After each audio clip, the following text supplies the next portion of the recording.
நாம் எதில் அன்பு கூற வேண்டும், யாரிடத்தில் அன்பு கூற வேண்டும் என்று தெரியாதபடி வாழ்ந்த இந்த காலகட்டங்களில் அன்றே பக்தன் ஒரு அற்புதமான ஒரு செயலை செய்திருக்கிறார். வாசிக்கலாமா?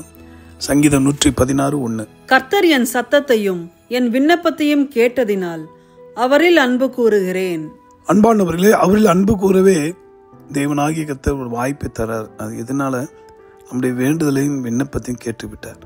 இன்று கூட இந்த வார்த்தை கேட்கிற நீங்கள் பல வேண்டுதலோடு பல விண்ணப்பங்கள், அதாவது உங்களுடைய இல்லற வாழ்க்கையில நிம்மதி, சமாதானம், செய்கிற ஊழியத்தில் ஒரு வெற்றி, ஒரு வளர்ச்சி, நாம் கொடுக்கிற காரியங்கள், நல்ல காரியங்கள் போய் மற்றவர்களுக்கு போய் சேரணும், இப்படி பல நல்ல திட்டங்கள், எண்ணங்கள் வைத்து முயற்சி எடுக்கிறீங்க. இரவு பகல் என்று பாராமல் உழைக்கிறீங்க.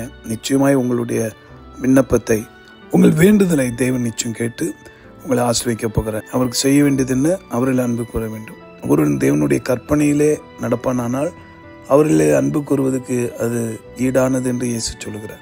இன்று கூட நம்மை ஆராய்ந்து பார்ப்போம். நாவலை ஒன்றும் இதயத்தில் ஒன்றும் இல்லாதபடி ஒரே சிந்தையாய் நாம் இதயத்தில் உள்ளதை நாவிலே பேசி ஜெயம் பெறுவோம், வெற்றி பெறுவோம், இறை வார்த்தையின்படி நடப்போம். கர்த்தர் நம்மை, நம்முடைய குடும்பத்தையும் எதிர்காலத்தையும் ஆசீர்வதிப்பார்.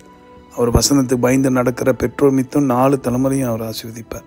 அவருக்கு பயந்து நடக்கிற பிள்ளைகள் மித்தம் அவருடைய சந்ததி உயர்த்தப்படும். அதே போல வார்த்தை மீறி தீங்கு செய்யும் பட்சத்தில் 1000 தலைமுறைக்கும் விசாரிப்பார். இதை தீர்மானிக்க வேண்டியது நாம் தான்.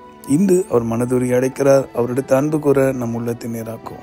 ஜெபிப்போம். நன்றி ஆண்டவரே, உதறிலே அன்பு கூறுகிற இயேசுவே, உம்மை போல அன்பு தெய்வம் யார் உண்டு என்று பாடலாம். இயல்பாக அது காணப்பட்டாலும் உண்மையான அன்பு உள்ளத்திலிருந்து வந்து செயலில் வெளிப்படும் அல்லவா?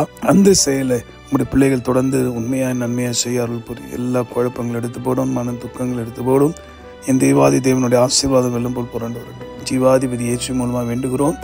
எங்கள் நல்ல பிதாவே, ஆமென். உங்கள் நலனுக்காக ஜெபிக்கிற திருப்பில் நிற்கிற உங்கள் அன்பு சகோதரன் மணியா. God bless you.